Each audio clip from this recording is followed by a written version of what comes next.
অবশেষে আমরা অভিজিৎ দা জুতা পেলাম, উত্তাই নিয়ে খাইয়া খাইছে।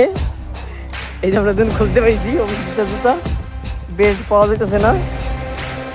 ঠিক আছে, চলুন দেখবো অভিজিৎ দার মুখের অবস্থা কি। ঠিক আছে, আমরা একটু হোল্ড করলাম। এসির কাজ করতে এসে জুতা চুরি। এই যে এক ভদ্রলোক বসে আছে, ঠিক আছে, সে চুরি করেনি, চুরি করে সামনে একজন কুকুরের জুতা খেয়ে ফেলেছে। পাইছি, জুতা পাইছি, জুতা পাওয়া গেছে।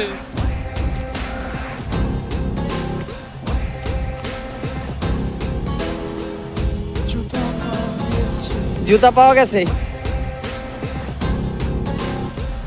এই যে আমাদের দাদা, ঠিক আছে।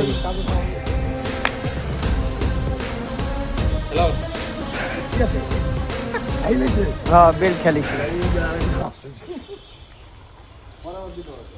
2 পায়ে 2 জুতা।